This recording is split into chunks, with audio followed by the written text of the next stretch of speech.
அவங்க அரியலூர் டிஸ்ட்ரிக்ட் அப்படிங்கிறதுலேருந்து இப்போ காரைக்குடியில் செட்டில் ஆகணும்னு இருக்காங்கல்ல. ஆமாம், பாரி நகர் உங்களை வரவேற்கிறது.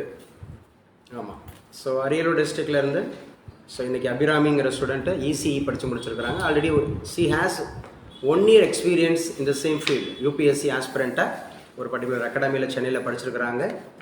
ஸோ அதுக்கப்புறம் at the time of preparations she was not interested, but she is interested now. அவங்க எப்போ ரொம்ப ஆர்வமாக இருக்கிறாங்க, நல்லா படிக்கணும், ஜெயிக்கணும்னு நினைக்கிறாங்க. நீங்கள் படிக்கும்போது யூபிஎஸ்சி படிக்கும்போது எந்த சப்ஜெக்ட் வந்து உங்களுக்கு ரொம்ப விருப்பமாக இருந்தது? இந்த ஏரியாவிலேருந்து நான் ரொம்ப கவனமாக படித்தேன், இப்போ கூட எனக்கு அந்த பாடத்துலேருந்து கேள்வி கேட்டால் என்னால் சொல்ல முடியுங்கிற மாதிரி ஏதாவது ஸ்ட்ரென்த்து இருக்கா, ஒரு ஸ்ட்ராங் அப்படிங்கிற மாதிரி மைண்ட் செட்? இல்லை, நான் கேட்குறது வந்து ஓகே, அப்போ எந்த சப்ஜெக்டில் கேள்வி கேட்டாலும் சொல்லிடுவீங்க. So what are the topics? You say something, some topics. In economics we can take as inflation. Economics, inflation. So at the time of inflation, who will enjoy the inflation? At the time of inflation, who will enjoy the inflation nature? Businessman will be enjoyed. Businessman. Why? Because they will get more profit in share market holders. Okay. And then middle class will So I am the layman. You say something about what is inflation? What is inflation? I don't know anything else. money supply will be more. Money supply will be more. More in economy. In economy, money supply. Yes. Money Okay, supply good. will be more. At the time of inflation, At the time of inflation. So demand will be increases. demand will increases or demand will increase? Increases and supply will be reduces. Supply will be Illa, constant. will be reduces. Your English is not good. Supply will be constant. Please concentrate on your English only. Demand will increases. Is it right or wrong? Wrong only. Wrong only. Yes. Which one is right? Which one is right? Demand will increase. Demand will increase. Supply will be constant. Supply will be constant at the time of Inflation. inflation. Okay, so you are so good in economics, huh? Not that Yourself. only particular topic I will know. Okay. Please understand our classes also. You will earn more and more. Yeah, sure. At the time of inflation and deflation, it is very, very important topic in economics. Deciding factor அப்படிங்கிறத ஞாபகம் வச்சுங்க. இன்றைக்கி அபிராமி நம்ம கூட interact பண்ணிகிட்டு இருக்காங்க last ஒரு 5 minutes. அவங்க கான்ஃபிடென்ஸ் லெவல் அப்படிங்கிறது நல்லா இருக்குது. Please clapper hands. ஸோ அவங்க இன்ட்ரெஸ்ட் இல்லாமல் அந்த கோர்ஸை படித்ததாக சொன்னாங்க. பட் எந்த ஒரு கோர்ஸாக இருந்தாலும் ஒரு யூனிட் வைஸாக, சப்ஜெக்ட் வைஸாக சில விஷயங்களை நம்ம படிக்கும்போது அது ஸ்ட்ராங்காக இருக்கும். இன்ஃப்ளேஷன் தமிழில் சொன்னால் அதுக்கு பேர் பணவீக்கம். பணவீக்கம் அப்படின்னு சொன்னாவே ஒரு 3 கான்செப்டை நம்ம வந்து அசோசியேட் பண்ணணும். அதில் ஒன்று ப்ரைஸு, இன்னொன்று ப்ராடக்ட்டு, இன்னொன்று மணி value.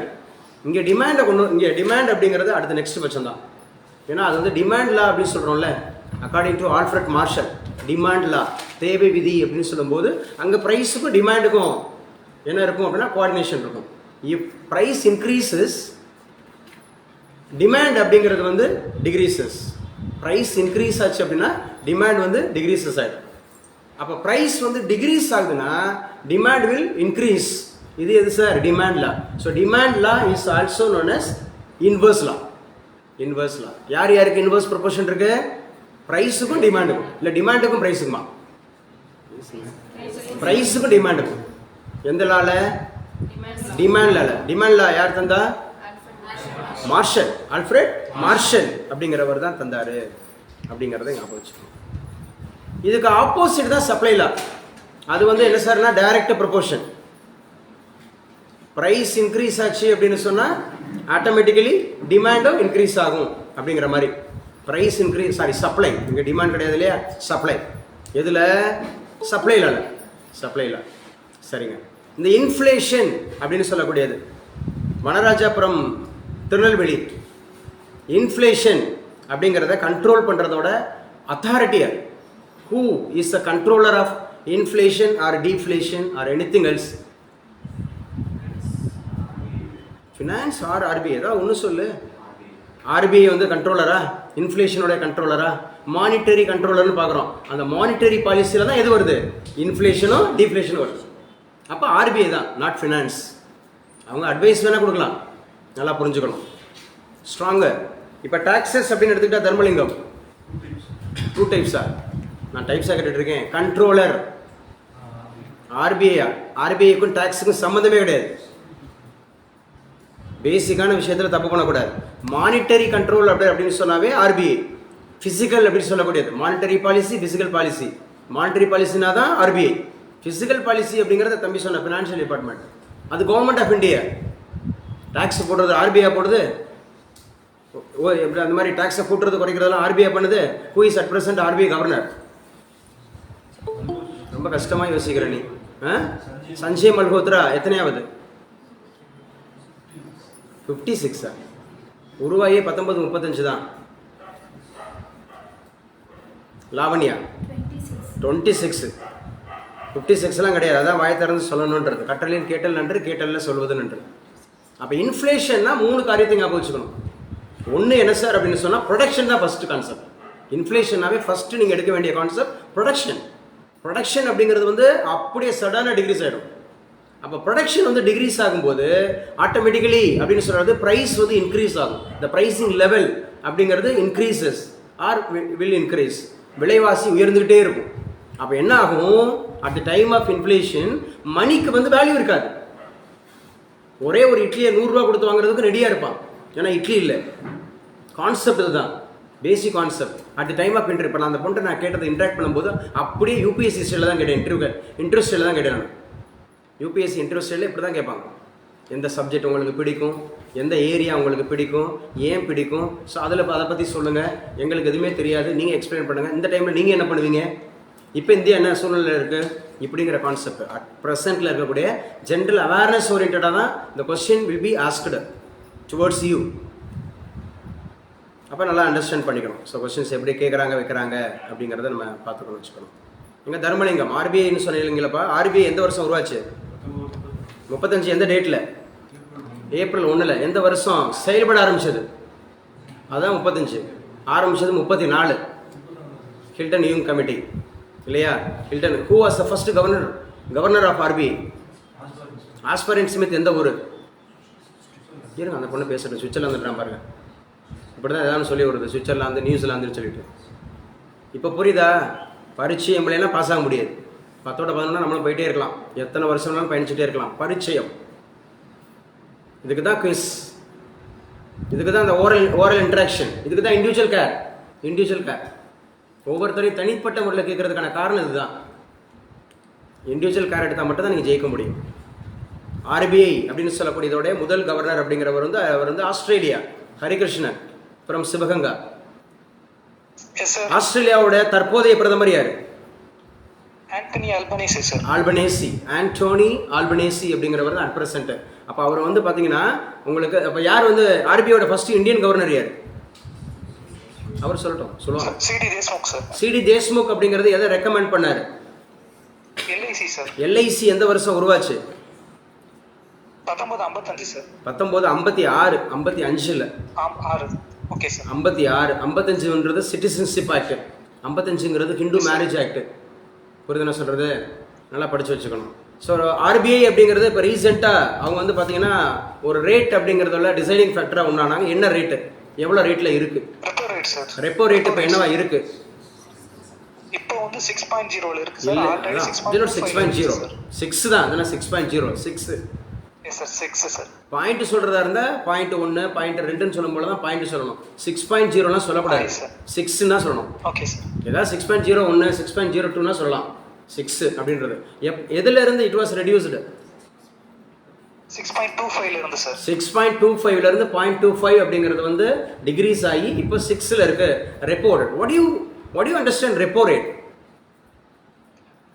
Sir RBI other commercial பேங்க்குக்கு கொடுக்குற லோனோட இன்ட்ரெஸ்ட் ரேட்ஸ். நம்ம எப்படி போய் நம்ம ஒரு கவர்மெண்ட்ல ஒரு பேங்க்ல லோன் வாங்குறோமோ அப்போ எப்படி ஒரு பேங்க் ரேட் அப்படிங்கறத டிசைட் பண்றானோ அந்த அடிப்படையில் அவங்க நமக்கு, அதாவது கமர்ஷியல் பேங்க்குக்கு, ஆல் கமர்ஷியல் பேங்க் சரியா கெட்ஸ் லோன் ஃப்ரம் ஆர்பிஐ. அப்போ ஆர்பிஐ ஒரு டிசைட் பண்ணுது. அந்த ரேட்டுக்கு பேர் தான் repo rate. At the time of redemption திருப்பி செலுத்தும் போது என்ன ரேட்டு? Reverse repo rate. பேசுங்க. ரிவர்ஸ் ரெப்போ ரேட் அப்படிங்கிறத ஞாபகம் வச்சு. So RBI was nationalised in the year Harikrishnan. 1949 sir. 1949 அப்படிங்கிறது அது என்ன ஆக்ட்? நீங்கள் உட்காரமா, நீங்கள் போங்கப்பா, நீங்கள் வர்றது சிரமம். Banking regulation act sir. Banking regulation act, அதான் ஆர்பிஐயோட பேங்கிங் ரெகுலேஷன் ஆக்ட் அப்படிங்கிறது வந்து 1949. All banks are controlled by RBI. RBI sir. Monopoly to இஷ்யூன்ஸ் currency RBI. RBI sir. RBI. Credit controller RBI. Monetary controller RBI. சரியா? அப்போ நல்லா ஞாபகம் வச்சுக்கணும். அப்போ டிமாண்ட் அண்ட் சப்ளை தெரிஞ்சு வச்சுக்கணும். இன்ஃப்ளேஷன் அண்ட் டீஃப்ளேஷன் தெரிஞ்சு வச்சுக்கணும். டீஃப்ளேஷன் அப்படியே ஆப்போசிட். இதெல்லாம் போத் எக்கனாமிக் கிரைசிஸில் ரொம்ப முக்கியமான, ரெண்டுமே எக்கனாமிக் கிரைசிஸ் தான். அது இன்ஃப்ளேஷனாக இருந்தாலும் டீஃப்ளேஷனாக இருந்தாலும் அது எக்கனாமிக் கிரைசிஸ் தான். அப்போ டீஃப்ளேஷன் பீரியட் என்ன நடக்கும்? ஸோ ப்ரொடக்ஷன் அப்படிங்கிறது வந்து சடனாக இன்க்ரீஸ் ஆகிடும். அப்போ ப்ரைஸ் ஆல்ரெடி குறைய ஆரம்பிச்சிடும். மணிக்கு வேல்யூ இருக்கும், ஆனால் எதுக்கு மதிப்பு இருக்காது? பொருளுக்கு மதிப்பு இருக்காது. மா அள்ளிட்டு போமா, இந்த 10 ரூபா கொடுத்துட்டு எல்லா தக்காளி அள்ளிட்டு போமானுங்க. பார்த்துருக்கீங்களா? இதை நீங்கள் சாதாரணமாக புரிஞ்சுக்கிறதா இருந்தால் ஒரு தக்காளி விலை 200 ரூபான்னு இருந்துச்சுன்னு சொன்னால் 1/2 கிலோ கொடுப்பானுவோம். இதான் டிமாண்டில். அதுவே 20 ரூபாய் இருந்துச்சுன்னா 5 கிலோ கொடுப்பானுவோம். 20 ரூபாய் இருந்துச்சுன்னா 5 கிலோ கொடுப்பானுவோம். இதுதான் டிமாண்டில். இதுதான் டிமாண்டில். இந்த டிமாண்ட்லா அப்படிங்கிறவர் வந்து தேஷ்முகி ஃப்ரம் திண்டுக்கல். டிமாண்ட்லா அப்படிங்கிறத வந்து ஒருத்தர் கிரிட்டிசைஸ் பண்ணார். It is not suitable for அந்த லக்ஸூரியஸ் குட்ஸ் அப்படின்ற மாதிரி ஒருத்தர் சொன்னார்ல. இது ஒன்லி ஃபார் சீப் குட்ஸ், மலிவு பண்டங்களுக்கு தான் பொருந்துன்னு சொன்னார் ஊயிஸ்கி. அவர் ஒரு பாரடாக்ஸ்னு கூட சொல்லுவோம், முரண்படுறார். சிறுநிதி சுவாமியா கிஃபான், GIFFON, கிஃபான் பாரடாக்ஸ். அவர் கிஃபான் அப்படிங்கிறவர் அதில் முரண்படுறார். ஐயோ அது எப்படிப்பா BMW காரில் போய் போகிறவங்க வந்து பார்த்தீங்கன்னா 1 கிலோ இந்த மாதிரி சிக்கன் வாங்கினீங்கன்னா 5 கிலோ முட்டைக்கு இலவசம்னு சொன்னால் போய் நின்றுட்டு இருப்பானா? சீப்பாக இருக்குது அப்படின்னு சொல்லி வாங்கிட்டு இருப்பானா? அப்போ நீ சொல்கிற மாதிரி விலை குறைஞ்சா நான் வந்து நிறையா வாங்குவேன், விலை கூடுனா நான் குறைச்சி வாங்குவேன்றது பணக்கார பொருட்களுக்கு பொருந்தாது.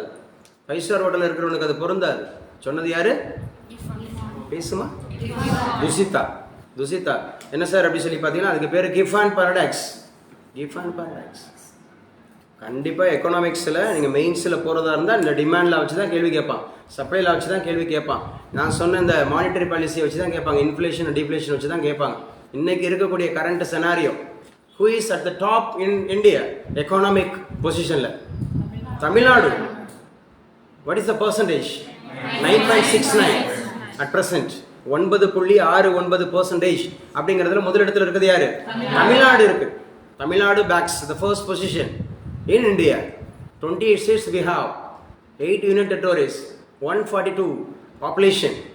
ஆனால் நம்ம இந்தியா வந்து பார்த்தீங்கன்னா இல்லை தமிழ்நாடு வந்து 9.69 அப்படிங்கிற சதவீதத்தில் முதலிடத்தில் இருக்குது.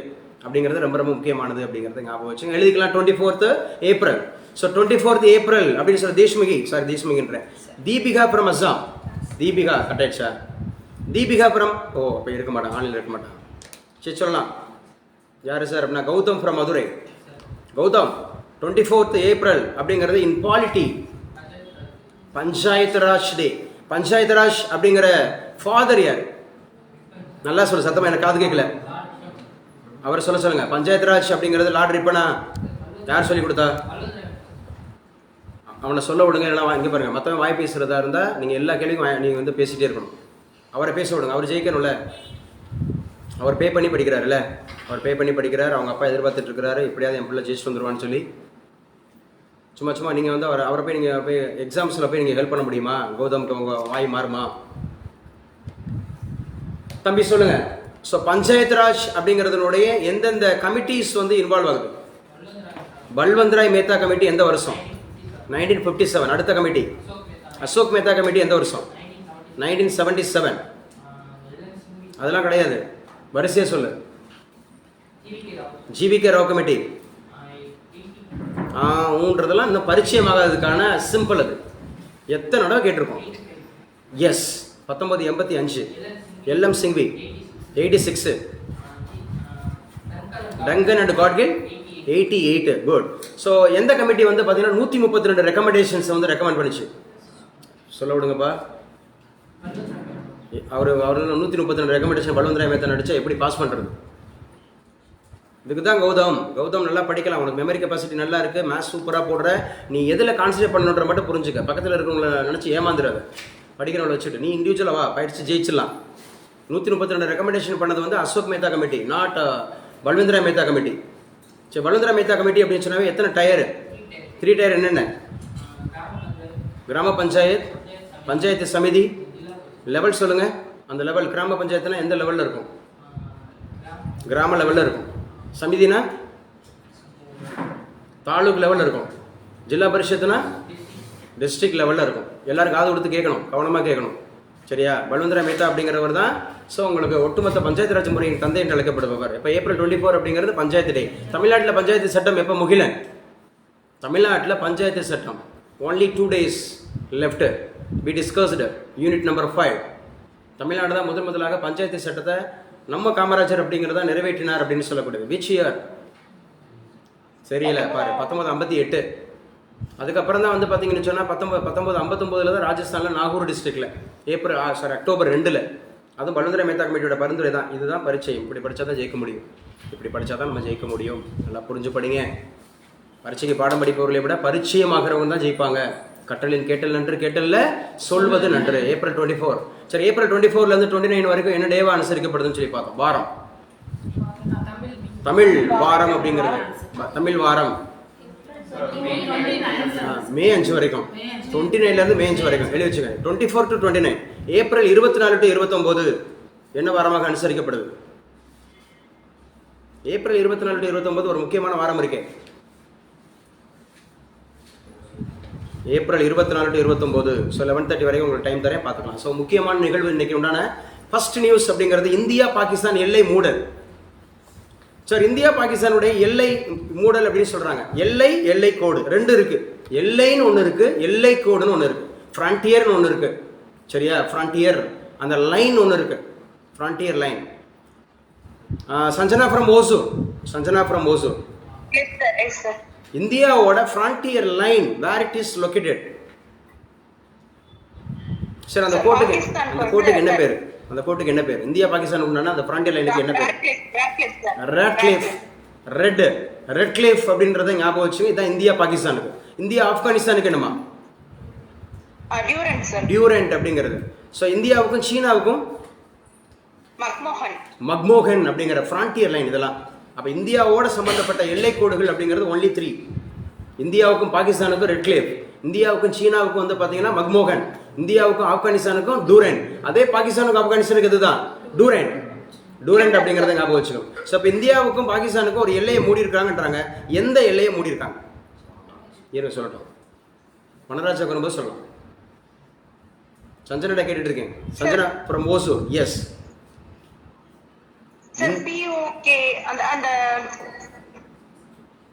இல்ல, எனக்கு ஸ்பெசிபிக் வேணும். சரி, இப்போ ஆஃப்லைன்ல தெரிஞ்ச கை வைக்கிறேன். ஒரு நிமிஷம். இல்ல உங்களுக்கு நான் டைம் முடிஞ்சு. யூ ஆர் நாட் என்ன கரெக்ட் ஆன்சர் சொல்ல. கௌதம் அண்ட் வனராஜா சொல்லப்பா. அட்டாரி அப்படிங்கிறது வாகா அப்படிங்கிறது இந்த பிளேஸ் தான் ஞாபகம் வச்சுக்கணும். இது வந்து பஞ்சாப் அப்படிங்கிற டிஸ்ட்ரிக்ட்ல இருக்கு, ஸ்டேட்ல. பஞ்சாப்ங்கிற ஸ்டேட்ல இருக்கு. அட்டாரி வாகா அட்டாரி அப்படிங்கிறது மே 1 க்ளோஸ்டு. இனிமேல் கிடையாதுன்னு சொல்லிட்டாங்க. அதிரடி முடிவு எடுத்திருக்கிறான் இந்தியா. நேற்று பெஹல்காம் அப்படிங்கிறதுல டூரிஸ்டர் மீது ஏற்படுத்தப்பட்ட அட்டாக் அப்படிங்கிறது காரணமாக அது யாருமா பொறுப்பேற்றுக்கொண்டா? அந்த தீவிரவாத குழுவோட பேர் என்ன? டெரரிஸ்ட். இருங்க சொல்லலாம். நான் ஒருத்தவங்க கை நீட்டுறேன்னா அவங்க சொல்லட்டும். சரி, யாரோட ஷேடோ? அது நல்ல பெரிய அமைப்பு. அது நீண்ட காலமாக பார்த்துட்டு இருக்கோம். இன்டர்வியூல இதான் கேட்பான். இதில் தான் நீங்கள் யூபிஎஸ்சியில், ப்ரிலிம்ஸில், மெயின்ஸில் இதைத்தான் நீங்கள் எழுத தெரியும். சமீபத்தில் நடந்த காஷ்மீர் அப்படிங்கிற தாக்குதல் பற்றி விவரி. சரியா? டிஸ்கஸ் இன் பிரீஃப் அப்படின்னு சொல்லி கேட்பான். அட்டாக் அப்படின்னு சொல்லக்கூடாது. டுவர்ட்ஸ் டூரிஸ்ட் இன் பெஹல்காம் அந்த மாதிரி கேட்டாங்கன்னா எழுத தெரியணும். எந்த டேட்டு, எந்த டைமில், யார், எத்தனை பேர் அதில் வந்து பிடிக்கப்பட்டாங்க, யார் இமீடியட் ஆக்ஷன் எடுத்தா. ஸோ இந்த மாதிரி இருக்கிற விஷயங்கள் அப்படிங்கிறத நீங்கள் ஃபாலோ பண்ணிக்கணும், வச்சுக்கணும் அப்படின்னு சொல்லிட்டு. என்ன வாங்கினே? அந்த பேக் சைடு தானே அது நம்ம இருக்கா? சரிண்ணே. அப்போ இந்தியா பாகிஸ்தான் அப்படிங்கிற எல்லை மூடல் அப்படிங்கிறத ஞாபகம் வச்சுக்கணும். இந்தியா பாகிஸ்தானுக்கான எல்லை மூடல் அப்படிங்கிறது it is also very very important. So Wagah and Attari அப்படின்னு சொல்லி சொல்கிறோம். Wagah and Attari May 1 5 important நடவடிக்கை எடுத்திருக்கிறாங்க. இந்த இன்சிடென்ட்டுக்கு அப்புறம் 5 இம்பார்ட்டன்ட் ஈவெண்ட் எடுத்திருக்கிறாங்க. அது இமீடியட்டாக எடுத்திருக்கிறாங்க. ரொம்ப முக்கியமானது. உலக நாடுகள் எல்லாம் இந்தியாவுக்கு தான் ஆதரவு தெரிவிக்கிறாங்க, including Islamic Nations. Even Saudi Arabia போயிட்டு தான் அந்த ட்ரிப்பை உடனே கேன்சல் பண்ணிட்டு வந்தார். யார்? நம்ம சொல்லக்கூடாது சொல்லியிருக்கேன்ல, பிரைம் மினிஸ்டர் ஆஃப் இந்தியா. அப்புறம் நரேந்திர மோடி சொல்லுங்கள். இந்த பழக்கம் தான் வரும். நீங்கள் பேங்கிங்கில் போய் உட்காந்துருக்கும் போது, பேங்கிங் தானே, ஸோ பேங்கிங்கில் போய் உட்காந்துருக்கும் போது who is at present prime minister of இந்தியான்னு கேட்டாங்கன்னா மோடி அப்படி சொல்லிடக்கூடாது. Prime minister of India yes, சரியா, ஸ்ரீ நரேந்திர மோடி அப்படி சொல்லணும்.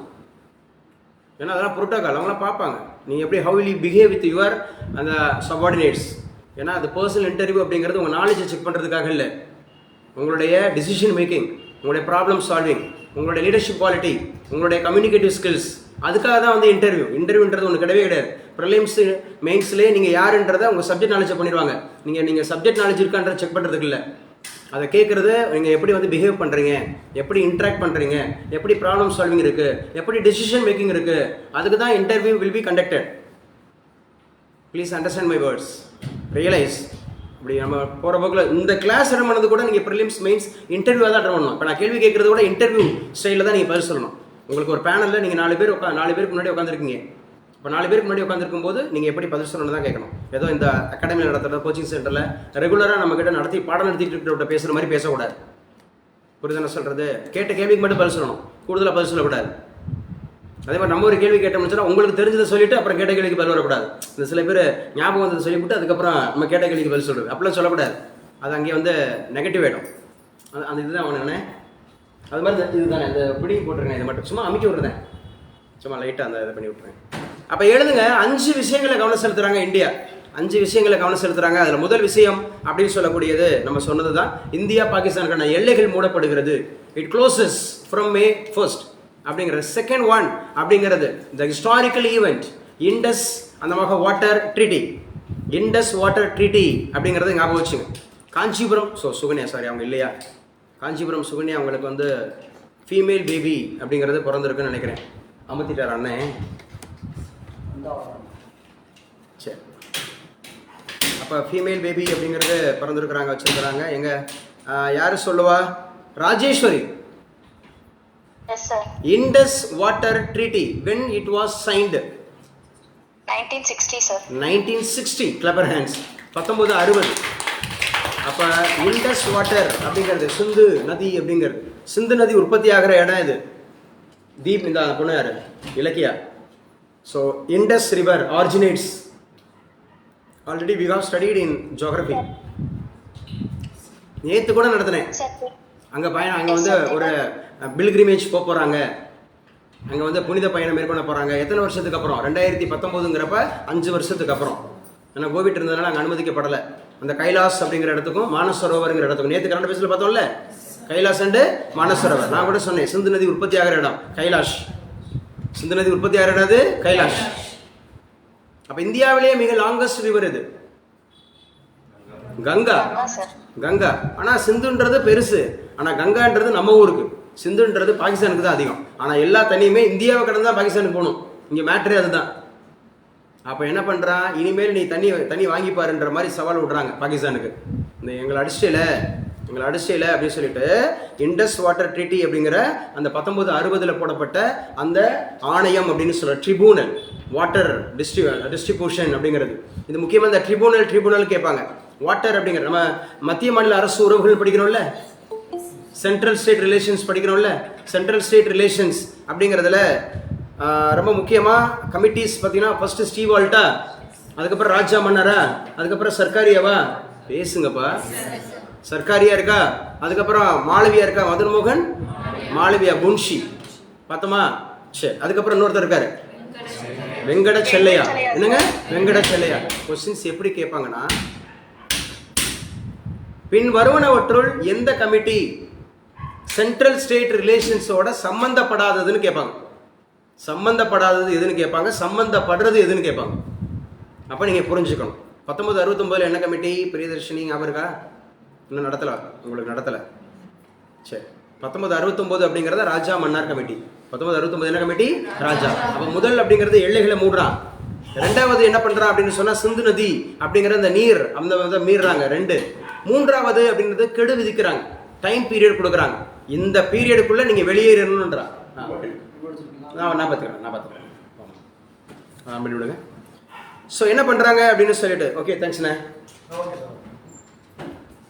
அப்போ ஞாபகம் வச்சுங்க, ரொம்ப முக்கியமானது, நல்லா ஞாபகம் வச்சுங்க என்ன சொல்லியிருக்காங்க அப்படின்னு சொல்லிட்டு. மூன்றாவது என்ன இங்கே முக்கியமான முடிவு எடுக்கிறான்னா, இந்தியாவில் இருக்கக்கூடிய பாகிஸ்தானர் அனைவரும் வெளியேறணும். சரியா? எவாக்குவேட் ஃப்ரம் தமிழ் இந்தியா, எல்லாரையும் வெளியேற்றுங்கப்பான்றான். எல்லாரையும் வெளியேற்றி விடுங்க, எல்லாரும் வெளியே போட்டோம் அப்படின்றான். எல்லாரும் வெளியில் போட்டோம். அதுலேயும் குறிப்பாக வந்து பார்த்தீங்கன்னா இந்த சார்க் அப்படிங்கிறதுக்காக சில பாஸ்போர்ட்ஸ் அப்படிங்கலாம் முக்கியமாக கொடுத்துருப்பாங்க. சார்க் அப்படிங்கிற முக்கியமான காரியங்களுக்காக பாஸ்போர்ட், அதெல்லாம் வந்து அந்த ப்ரிவிலேஜெலாம் நீங்கள் எடுத்துக்க முடியாது, உடனே வெளியேறுங்கன்றான். உடனே நீங்கள் வெளியேறுங்க. ஸோ இது முக்கியமானது. இந்த இன்சிடென்ட்டுக்கு அப்புறம் இது முக்கியமான நிகழ்வாக நாங்கள் பார்க்குறோம் அப்படிங்கிறது ஞாபகம் வச்சுங்க. என்னென்ன சார்? விசா ரத்து. ஃபர்ஸ்ட் ஒன் என்ன சார் அப்படின்னா, நதிநீர் ஒப்பந்தம் நிறுத்தி வைக்கப்படுகிறது. முதலாவது காரியம் சொல்லிட்டோம். எல்லைகள் மூடப்படுகிறது அப்படின்னு சொல்லி பார்த்துட்டோம். எல்லைகள் மூடப்படுகிறது. அதே மாதிரி விசா ரத்து அப்படின்னு சொல்லி பார்த்தோம். விசா அப்படிங்கிறது கேன்சலேஷன் ஆகுது. அதே மாதிரி அம்பாஸ்டர்ஸ் ஆஃபீஸர்ஸ் இருப்பாங்கல்ல, தூதரக அதிகாரிகள் வெளியேற்றோம். நீங்கள் வெளியே போங்கடான்றான். தூதரக அதிகாரிகள் வெளியேற்றோம். அம்பாஸ்டர்ஸ் நீங்கள் வந்து இந்தியாவுக்குள்ளே இருக்கக்கூடிய அம்பாஸ்டர்ஸ் நீங்கள் எல்லாரும் வெளியேறி போங்க அப்படின்னு சொல்லி சொல்கிறாங்க. வெளியேறி போங்க. ஒரு வாரத்துக்குள்ளே இந்தியாவை விட்டு வெளியேற வேண்டும். பாகிஸ்தான் தலைநகர் இஸ்லாமாபாத்தில் உள்ள இந்திய தூதரகத்தில் இருந்து பாதுகாப்பு படை ஆலோசனை அதிகாரிகளும் திரும்ப அழைக்கப்படுங்க. நீங்களும் வந்துருங்க, நீங்களும் வெளியே போயிருங்க, அங்கே இருந்து நீங்களும் வந்துருங்க அப்படின்னு சொல்கிறாங்க. ஏன்னா அடுத்த சண்டை 2 பேருக்கும் நிச்சயமாக சண்டை தற்போதைய 55 30 குறைக்கப்படுகிறது. எது? பணியாளர்களின் எண்ணிக்கை எழுதி வச்சுங்க. 55 30 குறைக்கப்படுகிறது. It was reduced 2 தூதரங்களிலும். அப்போ அம்பாசிடர் ஆஃபீஸில் வேலை பார்க்கக்கூடியவர்களுடைய எண்ணிக்கை 55. அப்படின்னா நீங்கள் அசோசியேட் பண்ணிங்க. குடியுரிமை இருந்தால் மட்டும்தான் நீங்கள் ஒரு ஊருக்குள்ள இருக்க முடியும் அம்பாசிடர். அப்போ குடியுரிமை சட்டம் 1955 பேருன்றதை நீங்கள் அசோசியேட் பண்ணிக்கலாம். குடியுரிமை சட்டம் எந்த வருஷம்? நல்லா பேசுங்க. 1955. குடியுரிமை சட்டம் எந்த வருஷம்? 1955. Okay, good. அப்போ குடியுரிமை சட்டம் அப்படிங்கிறது 1955. அப்போ 55 அப்படிங்கிற நம்பர் வந்து 30 டிகிரீஸ் ஆகுது அப்படிங்கிறத ஞாபகம் வச்சுங்க. ஃப்ரம் May 1 அப்படிங்கிறத ஞாபகம் வச்சுங்க. இதெல்லாம் அந்த தாக்குதலுடைய பின்னணி தான். இந்த தாக்குதலுடைய பின்னணி லஷ்கர்-இ தொய்பா தான் இதுக்கு பொறுப்பேற்றுச்சு. அவங்களுடைய ஷேடோவாக இருக்கக்கூடிய ரெசிடென்ட்ஸ் ஆஃப் ஃப்ரண்ட் அப்படிங்கிறதா, ரெசிடென்ட்ஸ் ஆஃப் ஃப்ரண்ட் அவங்க தான் வந்து அதுக்கு பொறுப்பேற்று இருக்கிறாங்க அப்படின்னு சொல்லப்படுகிறது. இது முக்கியமான நிகழ்வாக சொல்லப்படுகிறது. பெகல்காம். எந்த ஊருங்க? பெகல்காம். ஸ்ரீநகர்ல இருந்து ஒரு 50-100 கிலோமீட்டர் தூரத்தில் இருக்கு. ஸ்ரீநகர்லேருந்து ஒரு 100 கிலோமீட்டர் தூரத்தில் இருக்குது பெகல்காம் அப்படின்னு சொல்லக்கூடியது வந்து மினி சுவிட்சர்லாந்து என்று அழைக்கப்படுகிறது. மினி சுவிட்சர்லாந்து அப்படிங்கிற மாதிரி அழைக்கப்படுகிறது. ஞாபகம் வச்சுங்க, பெகல்காம். ஸோ துணைவேந்தர்கள் மாநாடு அப்படிங்கிறது அரசுடன் மோதல் இல்லை. துணைவேந்தர்கள்லாம் vice chancellors. Vice chancellors are appointed by in India governor of the state. Each state அப்படிங்கிறது யார் அப்பாயின்மெண்ட் பண்ணுறா? Governor of the state. How many chancellors are there in all universities? 3 அந்த மாதிரி இருக்கிறது. Chancellor, pro chancellor, vice chancellor. Chancellor அப்படிங்கிறது appointed by governor of the state. Pro chancellor அப்படிங்கிறவர் higher education minister. சொல்லுமா? Sorry appoint by சொல்லிட்டேன்னா, chancellor அப்படிங்கிறவரே governor தான். Chancellor அப்படிங்கிறவர் கவர்னர். ப்ரோ சான்சலர் அப்படிங்கிறது higher education minister. Vice chancellor is appointed by governor of the state. Vice chancellor is appointed by governor of the state அப்படிங்கிறது. துணைவேந்தர் மாநாடு எப்போ நடக்க போகிறதா சொல்கிறாங்க? ஏப்ரல் 26, 27. ஏப்ரல் 26, 27, 25, 26. சரி. ஆனால் மே 26 நடந்துச்சா? மே 16 நடந்துச்சு. ஆமாம், ஏப்ரல் தான். இந்த மாதம் தான். ஏப்ரல் 16 தான் நடந்துச்சு. ஏப்ரல் 16 தான் நடந்துச்சு. அடுத்து வந்து பார்த்தீங்கன்னா நமக்கு மே அப்படிங்கிறதுல நடக்க போகுது. மே 25, 26 இல்லை 26, 27. ஏப்ரல் 26, 27 இல்லை 25, 26. 25, 26 நாளை மறுநாள், நாளை மறுநாள் நடக்க இருக்குது அப்படின்னு சொல்லி பார்க்குறோம். இது வந்து ஊட்டியில் சொல்லியிருக்காங்க. ஊட்டியில் ஒரு பயத்தை காமிச்சிட்டாங்க. அதிகமாக அந்த சம்மரில் வந்து காஷ்மீருக்கு தான் போவாங்க. சவுத் இந்தியாவில் இருக்கிறவங்க சம்மரில் அதிகமாக காஷ்மீர் போவாங்க. சரியா? இனி காஷ்மீர் அப்படிங்கிறதுக்கு போகிறவங்களோட எண்ணிக்கை கணிசமாக குறையும். இந்த மாதிரி சூழல், பதற்றமான ஒரு சூழல் அப்படிங்கிறனால கணிசமாக. ஏன்னா அங்கெல்லாம் வந்து அந்த நகர்வாசிகள் அல்லது வந்து அந்த ஊர்வாசிகள் கொல்லப்படலை. ஊருக்கு போன அந்த மாதிரி யார் தான் கொல்லப்பட்டிருக்கிறா? டூர் போனவங்க தான் கொல்லப்பட்டிருக்கிறாங்க அந்த பெஹல்காம் அப்படிங்கிறதுல. அதுக்கப்புறம் ராணுவம் வருது, இந்தியாவோட ராணுவம் வருது. இந்திய ராணுவத்தில் என் பிள்ளையை மட்டும் விட்டுருங்கன்னு சொல்லி கெஞ்சுது அந்த அம்மா பாவம், அந்த பாட்டி. என் பேரனை விட்டுருங்க, என் பையனை விட்டுருங்க ஐயோன்னு சொல்லி கெஞ்சுது. ஏன்னா அவன் அந்த உடையில தான் அடிச்சிருக்கிறான். பெஹல்காமில் நடந்த இன்சிடென்ட் வந்து பார்த்தீங்கன்னா அவன் வந்து நார்மல் போலீஸ்காரங்க தான். இப்போ நம்ம எல்லாரும் வந்து ஒரு ஊட்டியிலேயோ இல்லை கொடைக்கானல்லையோ நம்ம வந்து சுற்றி பார்த்துட்டு கேட்ச போடு அப்படி இவன் கத்திக்கிட்டு விளாண்டுட்டு இருக்கீங்க. ஒரு யூனிஃபார்மோட வர்றேன், ஏதோ யூனிஃபார்மோட நமக்கு அது என்ன காஷ்மீர்ன்றது எல்லாரும் பாதுகாக்கிற இடம் தான். ப்ளஸ் ஏதாவது வந்திருப்பாங்க வச்சுருப்பாங்கன்னு சர்வசாதாரணமாக இருக்கிறப்ப திடீர்னு சுட்டு வீழ்த்தப்பட்டால் எப்படி இருக்கும் பாருங்கள் அந்த இன்சிடென்ட். திடீர்னு சுட்டு வீழ்த்தப்பட்டா கொத்து கொத்தா அப்படியே சரியிறாங்க அப்படின்னு சொல்லி 16 டேஸ் தான் அதான் மேரேஜ் ஆகி ஒரு 6 டேஸா நேவி ஆஃபீஸர் அப்படின்னு மாதிரி சொல்கிறாங்க. நேவி ஆஃபீஸர் 6 நாள் தான் திருமணம் எடுக்க வச்சிருக்கு அப்படின்னு சொல்லிட்டு அவர் வந்து சுட்டு வீழ்த்தப்படுகிறார். அப்போ எந்த அளவுக்கு கொடுமையாக இருக்கு பாருங்க. இந்த மாதிரி நாளொரு வண்ணம் பொழுதொரு மீனியமாக நடந்துகிட்டே இருக்குது. அக்டோபர் 7 2023 இஸ்ரேல் பாலஸ்தீன் அப்படிங்கிற பிரச்சனை இது வரைக்கும் 50,000க்கு மேலே செத்துட்டான். 50,000க்கு மேலே தொடர்ந்து அடிச்சுக்கிட்டே இருக்கிறான். ரஷ்யா அண்ட் உக்ரைன் தொடர்ந்து சண்டை நடந்துகிட்டே இருக்கு. அமெரிக்கா அண்டு ஈரான் அப்படிங்கிறது சண்டை நடந்துகிட்டே இருக்கு. ஏமன் இந்த மாதிரி நிறைய நாடுகள் பிரச்சனை போயிட்டே இருக்கு. நார்த் கொரியா, சவுத் கொரியா, இப்போ இந்தியா, பாகிஸ்தான். வெகு சீக்கிரத்தில் இந்த ப்ராப்ளம் அப்படிங்கிறது முடியாது. ஏன்னா இது வரைக்கும் வந்து பகிரங்கமாக எங்களுக்கும் இதுக்கும் சம்மந்தம் இல்லை, இது தீவிரவாதிகள் அப்படிங்கிற மாதிரி சொல்லுது பாகிஸ்தான். தீவிரவாதிகள் தான். அவங்க மானசீகமாக ஒரு மன்னிப்பு கூட கேட்கல. ஸோ நம்ம ஊருக்குள்ள இருந்தானே, அந்த ஊருக்குள்ள இருந்தானே வந்திருப்பான், எங்கேயோ வானத்தில் இருந்தால் குதிச்சுட்டான், ஏதோ ஒரு ஊருக்குள்ள தானே வந்திருக்கிறான். அப்போ இதில் இந்திய ராணுவமும் வந்து பார்த்தீங்கன்னு சொன்னால் அசால்ட்டாக தானே இருந்திருக்கு. அது எப்படிப்பட்ட ஏரியா? அது பாதுகாக்கப்பட்ட ஏரியா தானே. ஆர்டிகல் 370 35A அதுக்கப்புறம் சீரியஸாக அது பாதுகாக்கப்படணும். ஏன்னா ஆர்டிகல் 370ங்கிறது 1952 இருக்குது. ஆர்டிகல் 370ங்கிறது ஜம்மு காஷ்மீருக்கான ஸ்பெஷல் ஸ்டேட்டஸ். 35A ரீசெண்டாக என்ன பண்ணிட்டாங்க, தூக்கி விட்டாங்க. அப்போ கோவம் வரும்ல. ஒரு ஊரில் இருக்கிறவனுக்கு திடீர்னு வந்து பார்த்தீங்கன்னு சொன்னால் கம்பெல்லாம் பிடுங்கு, இனிமேல் யார் வேணாலும் வரலாம், யார் வேணாலும் சொத்து. இது வரைக்கும் அந்த ஊரில் சொத்தே வாங்க முடியாது. அந்நியர்கள் வந்து யாரும் சொத்து வாங்க முடியாது. அந்நியர்கள் வந்து சுற்றி பார்த்துட்டு போகலாம், ஆனால் அந்நியர்கள் வந்து சொத்து வாங்கக்கூடாது. இனிமேல் யார் வேணாலும் வரலாம், எப்படினாலும் ஜாலியாக இருக்கலாம். இங்கே போகிறவங்க ஆட்டம் ஆடிட்டு போகிறீங்கன்னா உள்ளே இருக்கிறவனுக்கு கொஞ்சம் கோவம் இருக்குமா இருக்காதா? அதுவும் யார் தீவிரவாதிக்கு இருக்குமா இருக்காதா? தீவிரவாதிக்கு இருக்கும். என்னடா ஆட்டம் போட்டுட்டு வச்சுட்டு இருக்கிற, இது பண்ணிட்டு இருக்க, வச்சுட்டு இருக்கேன். அப்போ என்ன பண்ணியிருக்கணும், இந்திய அரசு இன்னும் கூடுதல் பாதுகாப்பு வழங்கியிருக்கணும். எப்படிங்க ஒரு பாதுகாப்பை மீறிட்டு உள்ளே வருவான்? ஒரு 5 பேர் 4 பேர் உள்ளே வந்திருக்கிறான், ஆயுதத்தோட உள்ளே இறங்கியிருக்கிறான்னா அப்போ என்னவோ நடந்திருக்கு. அப்போ இந்த இடத்துல இன்னும் ஸ்ட்ரென்தன் பண்ணணும். மும்பை குண்டுவெடிப்பு வழக்கு நடந்துச்சு. எவ்வளோ மிகப்பெரிய ஒரு நகரம், அது முக்கியமான ஒரு நகரம். எப்படி நடந்துச்சு? அப்துல் கசாப் எப்படி வந்துட்டு போனார்? எதனால் அப்படி சுட்டு கொண்டாரு? ஸோ கவனிக்கப்பட வேண்டிய விஷயம். நம்ம இந்தியா போன்ற நாடுகளில் ரொம்ப முக்கியமாக கவனிக்கப்படணும். ஏன்னா இங்கே வந்து நிறைய பாப்புலேஷன் அந்த மாதிரி அதிகம். நம்ம தான் இந்தியா தான் டாப்பில் இருக்குது, நம்பர் 1ல் இருக்குது இந்த வேர்ல்டில். அப்படி இருக்கிற போது ஒரு குறிப்பிட்ட நகரங்களில் இன்னும் பாதுகாப்பு தீவிரப்படுத்தப்பட வேண்டும். பர்டிகுலர்லி டெல்லி நிறைய ஷாப்பிங் மால்ஸில், இந்த மாதிரி டூரிஸ்ட் பிளேஸில், இந்த மாதிரி ஃப்ரான்டியர் லைனில், இன்னும் வந்து பாதுகாக்கப்பட்ட இடங்களில், இந்த மாதிரி இடங்களெல்லாம் இன்னும் பாதுகாப்பு அவசியம் அப்படிங்கிறது பகிரங்கமாக ஒத்துக்கிறணும். இதில் வந்து நம்ம என்ன பண்ணியிருக்கிறோம், இந்த மாதிரி ஏன்னா அது ஆர்மி வந்து எப்போவுமே இருக்கிற இடம் தான், அது பிஎஸ்எஃப் இருக்கிற இடம் தான். அது பார்டரில் வந்து பார்த்தீங்கன்னா பிஎஸ்எஃப், இந்த மாதிரி ஆர்மி, அதே மாதிரி நம்முடைய சென்ட்ரல் போலீஸ், சிஆர்பிஎஃப், இதெல்லாம் இருக்கக்கூடிய இடங்கள் தான். பட் எப்படி மிஸ் ஆச்சுன்னு தெரியல. ஸோ துணைவேந்தர் மாநாடு அரசு முதல்ல இல்லைன்னு சொல்லிட்டாங்க. அடுத்து பயங்கரவாத அமைப்புகளை ஒடுக்க வேண்டும். நம்முடைய முதல்வர் சொல்லியிருக்கிறாரு, அமைப்புகளை ஒடுக்க வேண்டும். நம்ம ஊரில் எந்த விதமான தீவிரவாத அமைப்புகளும் கிடையாது. தமிழ்நாட்டை பொறுத்தவரை சேஃபர் ஜோனில் தான் இருக்கிறோம். மற்ற நாடுகளில் பூரா பார்த்தீங்கன்னா, மாநிலங்கள் பூரா பார்த்தீங்கன்னா ஏதோ ஒரு தீவிரவாத அமைப்பு வந்து பயங்கரமாக இருந்துட்டு இருக்கும். ஏதோ ஒரு தீவிரவாத அமைப்பு இது கேட்பாங்க, இன்டர்வியூவில் கேட்பாங்க, மெயின்ஸ் எழுத சொல்லுவாங்க. அதாவது வந்து தமிழகத்தினுடைய பொருளாதாரம் உயர்ந்திருக்கிறதுக்கு மிக முக்கியமான காரணம் என்ன அப்படின்னு சொன்னால், வெளிநாட்டுக்காரங்களுடைய முதலீடுங்கிறது இங்கே அதிகமாக ஈர்க்கப்படுது, இன்வெஸ்ட்மெண்ட் ஈர்க்கப்படுது. அப்போ எப்போ வெளிநாட்டுக்காரன் வந்து நம்ம ஊரில் வந்து இன்வெஸ்ட்மெண்ட் பண்ணுவான்? எப்போ இன்வெஸ்ட் பண்ணுவான்? நல்லா தமிழ் பேசுகிறான், பெண்கள் எல்லாம் அழகாக இருக்கிறாங்க, இங்கே சூப்பராக நிலம் நீர் நல்லா இருக்குது அப்படின்னு இல்லையா? சேஃப் ஃபர்ஸ்ட் என்ன பார்ப்பான்? சேஃப்டி தான் பார்ப்பான். சேஃப்டி எங்கே போர் இல்லாமல், எங்கே வந்து சண்டைகள் இல்லாமல், எங்கே தொழில் செய்கிறதுக்கு உகந்த இடமா இருக்கும், அங்கே தான் இன்வெஸ்ட் பண்ணுவான். நீங்கள் மற்ற மாநிலங்களில் பூரா பார்த்தீங்கன்னு சொன்னால் எங்கே பார்த்தாலும் அடிதடி சண்டை பயங்கரமாக இருக்கும், காஸ்டிசம் இருக்கும், ரிலீஜன் இருக்கும், ரொம்ப பயங்கரமாக இருக்கும். ஆனால் தமிழ்நாட்டில் அப்படி கிடையாதுங்க. நல்லா ஒரு வாழ்வாதாரம் சூப்பராக இருக்கும். அதனால தான் அப்போ இரும்பு கடம் கொண்டு அடக்கணும் சொல்லியிருக்காரு. பிசினஸ் டிரான்ஸ்போர்ட்டேஷனுக்கு வந்து அவங்களுக்கு ரொம்ப ஹெல்ப்ஃபுல்லாக இருக்கிறனால எஸ் ஹெல்ப்ஃபுல்லாக இருக்கிறனால டிரான்ஸ்போர்ட் ஃபெசிலிட்டிஸ் எஸ் சார் நிச்சயமா.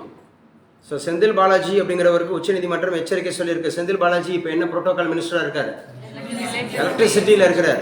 இல்லைங்க, எலக்ட்ரிசிட்டியில் இருக்கிறார். எந்த தொகுதியிலிருந்து அவர் தேர்ந்தெடுக்கப்பட்டார்? கரூர். நல்லா பேசுங்க. கரூர் அப்படிங்கிற தொகுதியிலிருந்து தேர்ந்தெடுக்கப்பட்டார் அப்படிங்கிறத ஞாபகம் வச்சுங்க. ஸோ ஒரு பேப்பரை எப்படி படிக்கணும்னு சொல்லித்தரேன். இப்படி தான் நீங்கள் எடுத்துகிட்டு போகணும் ஓவரால் அப்படின்னு சொல்லப்படுது. கொரட்டூர் அப்படிங்கிறது யாருடைய தொகுதி?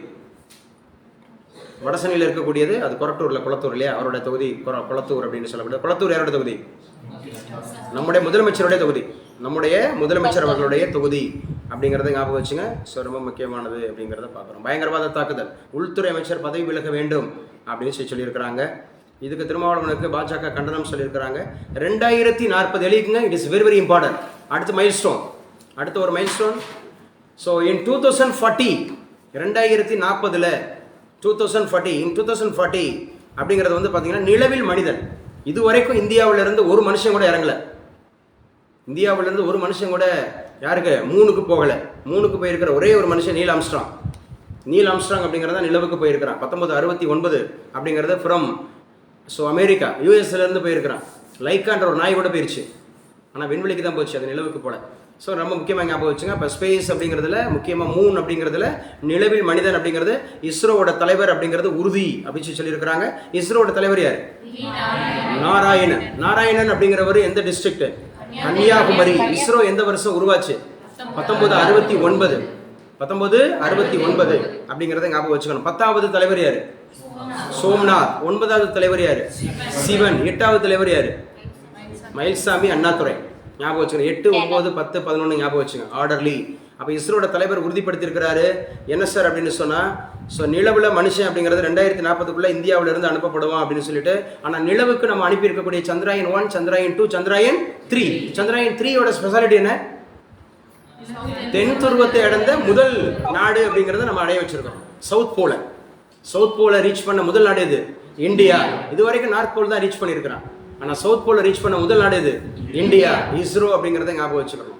ஸோ முக்கியமானது அப்படிங்கிறது ஞாபகம் வச்சு. சென்னையில் முதல் முறையாக காவேரி மருத்துவமனையில் மூளை, முதுகுத்தண்டு மற்றும் எலும்பியல் அறுவை சிகிச்சைகளை எளிமையாக மேற்கொள்ள உதவக்கூடிய, எளிமையாக எப்படி எழுதியிருக்கான் பாருங்க, எளிமையாகவா, இது எளிமையாக தானே உதவக்கூடிய நேவிகேஷன் சிஸ்டம் வச்சுக்க. நேவிகேஷன் சிஸ்டம் இது சேட்டலைட் உதவியோட பண்ணக்கூடியது. நேவிகேஷன் சிஸ்டத்துடன் கூடிய YARM அப்படிங்கிற கருவி, YARM அந்த கருவி நிறுவப்பட்டுள்ளது. இது இஸ்ரோவோட பங்களிப்புக்கு முக்கியமானது. ஆல்ரெடி பார்த்தீங்கன்னா நேவிக் அப்படிங்கிற ஒரு விஷயம் பொருத்தப்பட்ட கண்டுபிடிச்சாங்களா? நேவிக்ன்றது யாருக்காக? மீனவர்களுக்காக. கண்டுபிடிச்சவர் யாரு? சிவன். எந்த சிவன்? பார்வதி சிவனா? கே சிவன். இஸ்ரோவோட சேர்மன் கே சிவன் அப்படிங்கிறது ஞாபகம் வச்சுக்கிறோம். சென்னையில் முதல் முறையாக காவேரி மருத்துவமனையில் மூளைக்கும், அதாவது பிரைன், அதே மாதிரி முதுகுத்தண்டு அப்படின்னு சொல்லக்கூடிய என்னது ஸ்பைனல் அப்படிங்கிறதுக்கு. ஸோ அதோடு கூட பார்த்தீங்க அப்படின்னு சொன்னால் இந்த அறுவை சிகிச்சைகளை சர்ஜரி பண்ணுறதுக்காக உதவக்கூடிய நேவிகேஷன் சிஸ்டம் அப்படிங்கிறது அது என்ன சார்?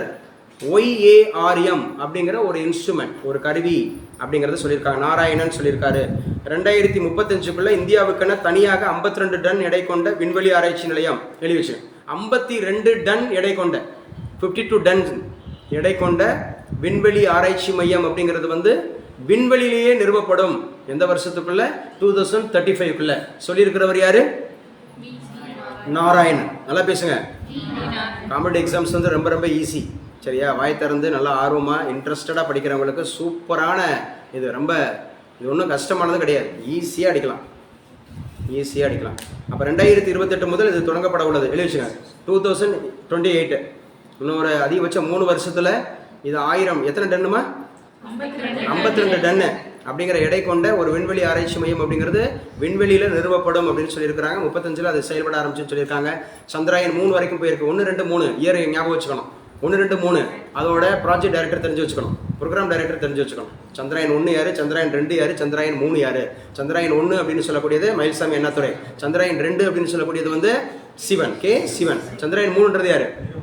வீரமுத்துவேல். இதில் ப்ரோக்ராம் டைரக்டர் வேற, ப்ராஜெக்ட் டைரக்டர் வேற. கன்ஃபார்ம் பண்ணிக்கணும், கன்ஃபியூஸ் ஆகிடக்கூடாது. எப்போ லான்ச் பண்ணாங்க, எப்போ போய் அந்த ஆர்பிட்டை அடைஞ்சிச்சு, என்ன பண்ணிச்சு, என்ன கண்டுபிடிச்சாங்க. இப்போ சந்திராயன் 3 போச்சுல, 3 போயிட்டு முதல் என்ன கண்டுபிடிச்சது? சல்ஃபர். பேசுங்க. சல்ஃபர் கண்டுபிடிக்க விடுச்சு. அதில் எத்தனை அந்த மாதிரி இருக்கக்கூடிய ரோவரோட பேர் என்ன? பிரக்யான். ரோவரோட பேர் என்ன? பிரக்யான். லேண்டரோட பேர் என்ன? விக்ரம். அந்த ரோவரில் எத்தனை கருவிகள் பொருத்தப்பட்டிருந்துச்சு? எத்தனை இடம் இப்படி பதில் சொல்லணும்? எத்தனை தடவை தான் நானும் உங்களுக்கு சொல்லிக் கொடுக்கறது? எத்தனைனா 2ன்னு அர்த்தம். என்னென்ன அப்படின்னு கேட்டால் தான் அந்த 2 பேர் சொல்லணும். சரி, எத்தனை? 2. அந்த அதில் இருக்கக்கூடிய அந்த பிரேக்கில் பொருத்தப்பட்ட அந்த ரோவரோட பேர், சாரி, அதில் 2, அந்த 2 பேர் சொல்லுங்க. Alpha and lips. ஆல்ஃபான்றது எதுக்கு? அட்மாஸ்பியரை ஆராய்வதற்காக, அங்கே உள்ள அட்மாஸ்பியரை ஆராய்வதற்காக. லிப்ஸுங்கிறது எலமெண்ட், மினரல்ஸ் அண்ட் ஓர்ஸ் கண்டுபிடிக்கிறதுக்காக. முக்கியமாக ஞாபகம் வச்சுக்கணும். எதை பற்றி பேசிட்டு இருக்கோம்? சந்திராயன் 3 பேசிட்டு இருக்கோம். அடுத்து நம்ம பார்க்க போகிறது சந்திராயன் 4. இது சப்ஜெக்ட். இது not a newspaper. It is not only current affairs but also subject geography, science and technology. UPSC எடுத்துக்கிட்டால் அது science and technology. Even geography group 1 70 post இருக்குது. அதில் ஒன்றுக்கு இருக்குது அப்படின்னு அடிக்கணும். சூப்பரான போஸ்ட். 70 போஸ்ட்ன்றது ரொம்ப பெருசுமா. மொத்தத்திலே 1009 போஸ்ட் தான் யூபிஎஸ்சியே. 1009 போஸ்ட் இந்தியா ஃபுல்லாக 1009. இப்போ தமிழ்நாட்டில் 70ன்றது பெருசு தானே. அப்போ புரிஞ்சுங்க. உத்தரப்பிரதேசில் மட்டும் 19 கோடி பேர் இருக்காங்க. உத்தரப்பிரதேசில் மட்டும். அப்படிங்கிறப்போ நான் உத்தரப்பிரதேசக்காரன் போட்டி போடுறானே இங்கே 70 போஸ்ட்டுக்கு போட்டி போடலாம். ஆனால் போட்டி போடலை. ஆனால் நம்ம போஸ்ட் 70 தான் இருக்குது அப்படின்னு அசால்ட் பண்ணக்கூடாது. 70 இருக்குது, அப்படி தான் இருக்கணும். 5 போஸ்ட்டுக்கு அடிச்சு போகிறாங்க. ஏன் நம்ம இதில் யூபிஎஸ்சியில் எழுதி போனார், டிஆர்டிஓவில் ஒர்க் பண்ணிட்டு இருக்காருல்ல, all India topper, all India rank 1 mister Boominathan sir. ஒரே ஒரு போஸ்ட் டிஆர்டிஓவில், ஒரே ஒரு போஸ்ட்டுக்கு தான் போட்டி போட்டார். ப்ரிலிம்ஸ் அடிச்சார், மெயின்ஸ் அடிச்சார், இன்டர்வியூ அடிச்சார், ஃபிசிக்கல் அடிச்சார். இன்னைக்கு டிஆர்டிஓவில் ஒர்க் பண்ணிட்டு இருக்காரு. ஏபிஜே அப்துல் கலாம் ஒர்க் பண்ண அதே டிஆர்டிஓவில் ஒர்க் பண்ணிட்டு இருக்காரு. நம்ம அகாடமியில் இதே உங்க கூட உட்காந்து படிச்சவர் தான். இந்த இடத்துல உட்காந்து படிச்சவர் தான். நம்ம காரைக்குடிக்கார் தான். தமிழ் வழியில் படித்தவர் தான். சுபேதார் மேஜர் அப்படிங்கிற போஸ்ட்லேருந்து வந்தார். கோவிட் டைமில் வந்தார். சரியா, கோவிட் டைமில். ஸோ அவர் வந்தார், அடிச்சுட்டு போனார். ஒரு போஸ்ட் தான் இருந்துச்சு, அடிச்சுட்டு போனார். 2000 பேர் போட்டி போட்டாங்களாம். ஒரு போஸ்ட்டுக்கு 2000 பேர் போட்டி. 2000 பேர் போட்டி போட்டிருந்தாங்க. அவருடைய கேடரில் தான். அது டிஃபென்ஸ் உள்ளவங்களுக்கு ஒதுக்கப்பட்ட போஸ்ட்டு. டிஃபென்ஸில் உள்ளவங்க தான் அப்ளை பண்ண முடியும். சுபேதார் மேஜர் என்ற போஸ்ட்டில் இருக்கிறவங்க அப்ளை பண்ணியிருக்கிறாங்க. சரியா, கிரேட் பி ஆஃபீஸர். அதான் நம்ம ஊரில் டிஎஸ்பி மாதிரி அந்த போஸ்ட்டு. டிஎஸ்பி ஆல்ரெடி அவர் வந்து 60,000 வாங்கிட்டு இருக்காரு. ஆல்ரெடி அவர் 60,000 வாங்கிட்டு இருக்காரு. 60 ப்ளஸ் இப்போ ஒரு 96 என்ன சொன்னார். 1.5 லட்சம் வாங்கிட்டு இருக்காரு சேலரியா. தமிழ் வழியில் படித்தவர். அதே aptitude, reasoning, English, general awareness, current affairs அதான் சிலபஸில் இருந்தது. சார் கொஞ்சம் மெதுவாக சொல்லித்தாங்க சார், உங்கள் ஸ்பீடுக்கு போக முடியாது சார், சின்ன பசங்க சொல்லி கொடுக்குற ஸ்பீடுக்கு போகாதீங்க சார், நான் படித்து 40 வருஷம் ஆச்சு சார், அதுவும் தமிழ் வழியில் படித்தேன் சார். சரியா, அப்படி சொன்னார்.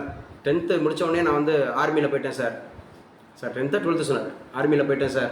மேத்ஸ் எனக்கு வரவே வராது சார், சயின்ஸ் எனக்கு நல்லா வரும் சார். மெதுவாக ரீசனிங்லாம் நம்ம ஸ்பீட் பண்ணுவோம் இல்லையா, ரீசனிங் மேத்ஸ்லாம் ஸ்பீட் பண்ணுவோம். அந்த ஸ்பீடு வந்து சார் வந்து ஒத்துக்கிட்டார். பரவாயில்ல சார், இங்கிலீஷ்லாம் கிராமர் அழகு சார், நான் சூப்பராக இங்கிலீஷ் நல்லா பேசுவேன், எனக்கு கிராமர் வராது சார், பட் கிராமர் இவ்வளோ விஷயம் இருக்கா. நேற்று கூட தான் நம்ம ஒரு எம்ஏ இங்கிலீஷ் வித் பேட் படித்தவங்கள்ட்ட கேட்டோம், யார் இருந்தீங்களான்னு தெரில. இங்கிலீஷில் சின்ன பிள்ளைங்க சொல்கிறாங்க, 6ஆம் வகுப்பு பிள்ளைங்க, 7ஆம் வகுப்பு பிள்ளைங்க அந்த சம்மர் கேம்பில் அழகாக சொல்கிறாங்க.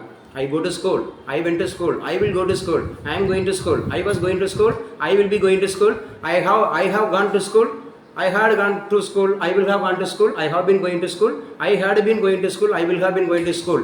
12 tenses அழகாக 7th standard பிள்ளைங்க சொல்லி கொடுத்தோன்னு அழகாக சொல்கிறாங்க. ஆனால் எம்ஏ வீடாக இருக்கிறவங்க தடுமாறினாங்க. I studied yesterday, I studied yesterday, I will study yesterday நாங்க. 3க்கு yesterday போட்டாங்க. present past futureக்கு 3க்குமே yesterday போட்டாங்க. how it is possible?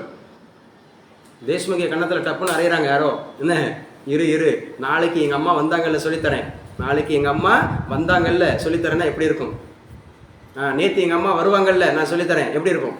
நேற்று எங்கள் அம்மா வருவாங்கல்ல நான் சொல்லித்தரேன். அது சின்ன பிள்ளை சொல்லும். இன்ஃபேண்ட்டாக இருக்கக்கூடிய ரொம்ப குட்டியாக இருக்கிறது நாளை நேற்று இன்று நாளைனா என்னன்னு தெரியாத பிள்ளை சொல்லும். நம்ம எம்ஏ எம்ஃபில் பிஹெச்டிலாம் படிச்சு வச்சுக்கிட்டு சொன்னால் ஆச்சரியமாக இருக்காது. அப்படி சொல்லக்கூடாது. அதுக்கு தான் படிக்கணும், சரியான விஷயத்தை கற்றுக்கணும். இப்போ நான் வந்து கரெக்ட் பண்ணல அப்படி சொல்லக்கூடாது. இட் வில் இன்க்ரீசஸ் அப்படின்னு நம்ம வந்து அங்கே போய் சொன்னோம்னா அது இஸ் ராங். நம்ம எல்கேஜிலேருந்து இங்கிலீஷ் படிச்சுட்டு வந்திருப்போம். நிச்சயம் எல்லாருக்கும் சொல்கிறேன். நீங்கள் எல்லாருமே நம்ம எல்லாருமே அப்படி தான் பேசிகிட்டு இருப்போம். பேச்சு விளக்குங்கிறது வேறு, எழுத்து விளக்குங்கிறது வேறு. எழுத்து விளக்குங்கிறதுல கிராமட்டிக்கல் பார்ப்பான். இட் வில் இன்க்ரீசஸ் அப்படின்னா அந்த இடத்துல ரவுண்ட் பண்ணிடுவான். It will increase. 3rd person singular வந்தால் மட்டும்தான் வேர்போட எஸ்றது இஎஸ் சேர்க்கணும். It is a rule. He goes to school அப்படி தான் சொல்லணும். ஹீ கோ டு ஸ்கூல்னு சொல்லிடக்கூடாது. He goes to school. It is purely English. English இல்லாமல் நீங்கள் எந்த சென்ட்ரல் கவர்மெண்ட்லையும் வர முடியாது. சென்ட்ரல் கவர்மெண்ட் எக்ஸாம்ஸ் நீங்கள் எழுதணும்னாவே இங்கிலீஷ் வந்து மாண்டேட்ரியாது. பேங்க் எக்ஸாம்ஸ் அப்படின்னா ப்ரிலிம்ஸில் இருக்குது, மெயின்ஸில் இருக்குது, இன்டர்வியூஸில் இருக்குது இங்கிலீஷ். எஸ்எஸ்சின்னு எடுத்துக்கிட்டீங்கன்னா இங்கிலீஷ் மாண்டேட்ரி. யூபிஎஸ்சி எடுத்துக்கிட்டீங்கன்னா CSAT compulsory English. Without English knowledge நீங்கள் வரவே முடியாது.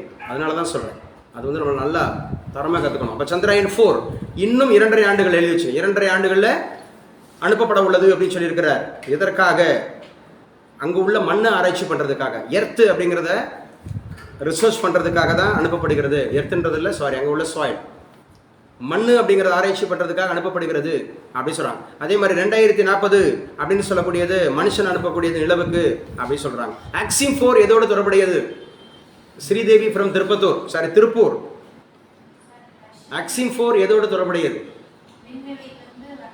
விண்வெளியிலேருந்து வர்றதுக்கா? ஏன் ஆல்ரெடி போயிட்டாங்களா? ஆக்சிம் 4 அப்படிங்கிறது அடுத்த மாதம் போகிறாங்க. யாரு? சுபான்சு சுக்லா. சுபான்சு சுக்லா. சுபான்சு சுக்லாவோட போகக்கூடிய எந்த நாட்டுக்காரன் போறான்? ஹங்கேரி. ஹங்கேரி போறான். விண்வெளிக்கு ஆள் அனுப்ப போறாங்க. இந்தியாவில இருந்து சுபான்சு சுக்லா போறாரு. அதுக்கு அந்த திட்டத்துக்கு பேர் தான் என்னது? ஆக்சிம் 4. அந்த திட்டத்துக்கு பேர் என்ன? ஆக்சிம் 4 அப்படிங்கறத ஞாபகம் வச்சுங்க. ஒரு பேப்பரை எப்படி படிக்கணும், எவ்வளவு கூடுதல் விஷயங்கள் தெரிஞ்சுக்கணும் அப்படிங்கிறது. என்னது? நாயை ஏவி அண்ணனை கடிக்க வச்ச சம்பவமா?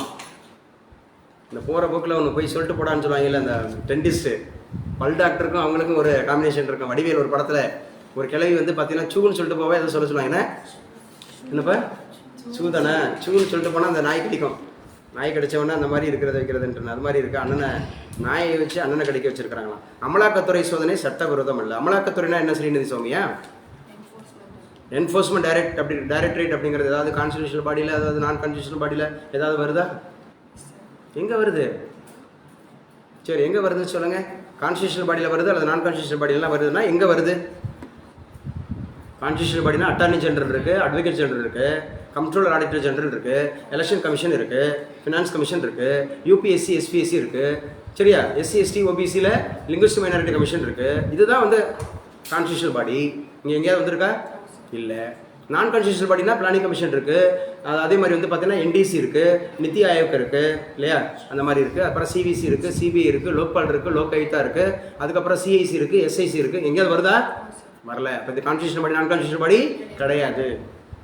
அப்போ இடி அப்படிங்கிறது, அதே மாதிரி என்ஐஏ அப்படிங்கிறது, இதெல்லாம் investigation agency framed by ministry of India. இந்தியாவோட மினிஸ்ட்ரிக்குள்ளே வருது. இடி அப்படிங்கிறது enforcement directorate. Dharmalingam, who is at present director of enforcement directorate? லாகூரா. Exactly correct. ராகுல் நவீன். ராகுல் நவீன் அப்படிங்கிறதா. சிபிஐயோட டைரக்டர் யாரு? இலக்கியா. அட் பிரசன்ட் சிபிஐயோட டைரக்டர் பிரவீன் சூட். நல்லா சொல்லலாம். பிரவீன் சூட் எந்த ஊர்? முன்னாள் டிஜிபி. கர்நாடகா. கவனிக்கணும் கவனிக்கணும் கவனிக்கணும். கர்நாடகாவோட முன்னாள் டிஜிபி துரைமுருகன் என்ன புரோட்டோகால் மினிஸ்டர்? Water management. நல்லா சொல்லுங்கப்பா, தூங்கி விளையாதீங்கப்பா. சரி, ஸோ நல்லா ஞாபகம் வச்சுக்கணும். ஸ்கூல் வந்து ஜூன் 2 திறக்கிறாங்களாம். ஜூன் 2 திறக்கிறாங்க வைக்கிறாங்க அப்படி மாதிரி சொல்லியிருக்கிறாங்க. ஸோ நல்லா ஞாபகம் வச்சுக்கணும். தேமுதிகவோட தற்போதைய பொறுப்பு அதிகாரி யாரு? பிரேமலதா விஜயகாந்த் அப்படின்ற மாதிரி இருக்கிறார் இல்லையா. துரை வைகோ அப்படிங்கிறது என்ன பொறுப்பில் இருக்கிறாரு? பொதுச் செயலாளர் போஸ்டில் இருக்கார். எந்த கட்சிக்கு? மதிமுக. மதிமுக உருவான ஆண்டு எது? 1970. அடப்பாவி, 1970 கிடையவே கிடையாது. உங்க நோட்ல இருக்கு, நடத்திருக்கோம். 1916 நீதி கட்சி, 1944 அப்படிங்கிறது திராவிடர் கழகம், 1949 திமுக, 1972 ஏடிஎம்கே, 1982 விசிக, 1972 தான் 82 மாத்திக்க சொன்னேன். 72 மாத்திக்கன்னு சொன்னேன். அதுக்கப்புறம் தான் உருவாச்சு. 1990 சம்திங்ல 94ங்க. 1994 தான் மதிமுக பிரிஞ்சு. திமுக இருந்து வெளியேற்றப்பட்டு மதிமுக உருவாச்சு அப்படி சொல்லி பார்ப்போம். நல் மேய்ப்பருக்கு பிரியா விடை. நல் மேய்ப்பர் யாரை சொல்லியிருப்பாங்க? அந்த கத்தோலிக்கருடைய அந்த யாரு? போப்பாண்டவர் அப்படின்றத ஞாபகம் வச்சுக்கணும். பயங்கரவாத அமைப்புகளை இரும்பு கரம் கொண்டு ஒடுக்க வேண்டும். கட்டாயிடுச்சம்மா? டிஸ்மிஸ் கொடுக்கணுமா? அம்மா ஆன்லைனில் இருக்கீங்களா? கிளாஸ் கட் ஆயிடுச்சா? சரி. நான் முதல்வன் திட்டம், அதனால தான் நிறைய பேர் வந்து பாஸ் பண்ணியிருக்கிறதா சொல்லியிருக்கிறாங்க. மொத்தம் 57 பேர் தமிழகத்திலிருந்து யூபிஎஸ்சியில் பாஸ் பண்ணியிருக்கிறாங்க. அந்த 57 பேர் அப்படிங்கிறதுல வந்து 50 பேர் அப்படிங்கிறது நான் முதல்வன் திட்டத்திலிருந்து பாஸ் பண்ணியிருக்கிறதா சொல்லப்படுது. தமிழ்நாட்டில் முதலிடம் பிடிச்சவர் வந்து பார்த்தீங்கன்னா சிவச்சந்திரனா? பேசுங்க. அதே மாதிரி முதலிடத்தை பிடிச்சவங்க வந்து உத்தரப்பிரதேசா என்ன? துவேதியா சம்திங் துபே, சக்தி துபே. பேசுங்க. சக்தி துபே அப்படிங்கிறவங்க எந்த மேஜர்? பயோகெமிஸ்ட்ரி. அவங்களுடைய பாடம் என்ன? பயோகெமிஸ்ட்ரி. 2வது இடம் எடுத்து அந்த குஜராத்தில் இருந்து பாஸ் பண்ண யார்? கோயல் அப்படிங்கிறவங்க எந்த பாடத்துல இருந்து படிச்சு வந்தாங்க? பிகாம். பேசுங்க. பிகாம் படிச்சவங்க தான் ஜெயிச்சிருக்கிறாங்க. பிகாம் அப்படிங்கிறத படித்தவங்க தான் ஜெயிச்சிருக்கிறாங்க. பயோகெமிஸ்ட்ரி படித்தவங்க தான் ஜெயிச்சிருக்கிறாங்க. ஸோ இங்கே நம்ம என்ன படிச்சிருக்கிறோங்கிற முக்கியம் இல்லை, எப்படி படிச்சிருக்கிறோங்கிறது தான் இங்கே முக்கியம். எவ்வளோ டிகிரி படிச்சிருக்கிறோங்க முக்கியம் இல்லை. 21 வயசு என்ன டிகிரி படிச்சிருக்கணும். நான் பேசிட்டு இருக்கிற மாதிரி ஒரு பேப்பரை வச்சு இவ்வளோ நேரம் மெனக்கெட்டு இருக்கோம். இவ்வளோ எவ்வளோ கான்செப்ட் பேசிகிட்டு இருக்கிறோம், கூடுதல் விஷயங்கள் பேசிகிட்டு இருக்கோம், எல்லா சப்ஜெக்ட்லேருந்து பேசிகிட்டு இருக்கோம். இந்த தரோ நாலேஜ் அப்படிங்கிறது உங்களுக்கு கிடைச்சா மட்டும்தான் நீங்கள் ஜெயிக்க முடியும். நல்ல பேச்சு திறமை இருக்கணும், நல்லா சிந்திக்கக்கூடிய ஆற்றல் இருக்கணும், இன்டர்பிரட்டேஷன் ஸ்கில்ஸ் இருக்கணும். ஒரு தலைப்பு கொடுத்தாங்கன்னா அதில் இருக்கக்கூடிய கண்டென்ட்டை பூரா தெரிஞ்சுக்கிட்டு, சரியா, அந்த கண்டென்ட்டை பூரா தெரிஞ்சுக்கிட்டு எழுத தெரியணும். அப்போனா மல்டிபிள் பர்சனாலிட்டியோடு இருக்கணும், மல்டிபிள் இன்டலெக்சுவலாக இருக்கணும், சரியா. நல்ல வந்து பார்த்தீங்கன்னா ஒரு என்ன சொல்கிறது, ஒரு கோர்வையாக படிக்க தெரியணும். கோர்வையாக இது எந்தெந்தெல்லாம் ரெலவெண்ட்டு எதெல்லாம் இரலவெண்ட்டுன்னு தூக்க தெரியணும். இது மெமரி பண்ணுறதுனால வராது, இது காம்ப்ரிஹெண்ட் திங்கிங்கில் தான் வரும், புரிஞ்சுக்கிற ஆற்றல் தான் வரும். ஒரு கேள்வி கேட்டால் 10 பதில் சொல்லணும், அல்லது ஒரு பதில் சொன்னால் 10 கேள்வி உருவாக்க தெரியணும். அதுதான் இன்டெலிஜென்ட் குவாஷியன்ட். அது டைவர்ஜென்ட் திங்கிங் அப்படிங்கிறது தான் வரும், கன்வர்ஜென்ட்டில் வராது. டைவர்ஜென்ட்னா என்ன? இப்போ தான் நான் சொன்னேன், ஒரு கேள்வி கேட்டால் 10 பதில் சொல்ல தெரியணும், அதை ட்ரீ ஆக்க தெரியணும் அப்படிங்கிற மாதிரி. ஸோ நான் முதல் திருதில் தான் குடிமை பணி தேர்வு அதிகமாக பாஸ் பண்ணியிருக்கிறாங்க அப்படின்ற மாதிரி சொல்லப்படுது. மதுரை சித்திரை திருவிழா கோலாகலமாக நடைபெறும்னு சொல்லியிருக்கிறாங்க. ஸோ இதெல்லாம் சும்மா ஜென்ரல் ஒரு பேப்பர். மருத்துவ படிப்பில் 7.5% இடஒதுக்கீடு யார் காரணம்? இடஒதுக்கீடு அப்படின்னு சொல்கிறத பற்றி நம்ம நேற்று ஃபுல்லாக பார்த்துட்டோம். இந்தியன் பாலிட்டிக்கும் யூஸ் ஆகும், யூனிட் 5க்கும் யூஸ் ஆகும். இடஒதுக்கீடு அப்படின்னு சொன்னாவே ரொம்ப முக்கியமானது அப்படிங்கிறத ஞாபகம் வச்சு எந்த ஆர்டிக்கிளில் மென்ஷன் பண்ணப்படுது? 15 நாள் 16 நாள் 15/4 16/4 15 14 அப்படிங்கிறது எந்த ரைட்ஸில் வருது? ஃபண்டமெண்டல் ரைட்ஸில் வருது. ஃபண்டமெண்டல் ரைட்ஸில் எங்கே வருது? ரைட் டு ஈக்குவாலிட்டியில் வருது. ரைட் டு ஈக்குவாலிட்டின்னு சொன்னாவே, அம்மா ட்ரை பண்ணுறீங்களா? ரைட் டு ஈக்குவாலிட்டினாவே எந்த ஆர்டிக்கிள்லேருந்து எந்த ஆர்டிக்கிள் வரைக்கும்? பேசிக் ஈஸியான கொஸ்டின் தான் கேட்டிருக்கேன், இவங்களை கஷ்டப்படுத்தக்கூடாதுன்றதுக்காக. பேசிக் கொஸ்டின்ஸ்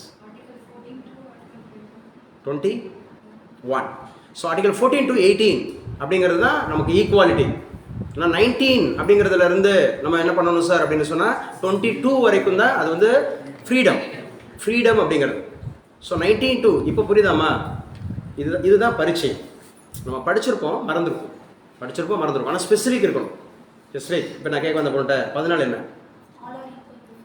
எல்லாரும் சமம். 15 யாரையும் டிஸ்கிரிமினேட் பண்ணக்கூடாது. 16 reservation. 17 abolition of title. 18 so அதான். ஸோ அபாலிஷன் ஆஃப் டைட்டில்ஸ் அப்படிங்கிறது 17 வந்து அன்டச்சபிலிட்டி அபாலிஷ் பண்ணுறது.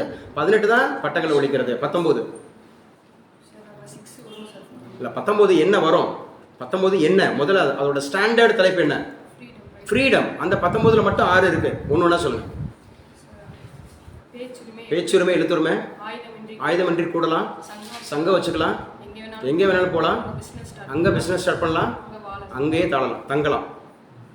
ஆனால் எக்ஸப்ட் அது ஜம்மு காஷ்மீர் மட்டும் இருந்துச்சு 370 35A அப்படிங்கிறதுல. அதுவும் இப்போ கேன்சல் பண்ணிட்டாங்க. அதனால தான் போய் எல்லாரும் போகிறாங்க, அங்கே போய் வீடு வாங்குறாங்க, வைக்கிறாங்க, தொழில் தொடங்குறாங்கன்றப்ப அவனுக்கு கோவம் வருது, அடிக்கிறான் வைக்கிறான்ற மாதிரி சொல்லப்படுது. பார்ப்போம்.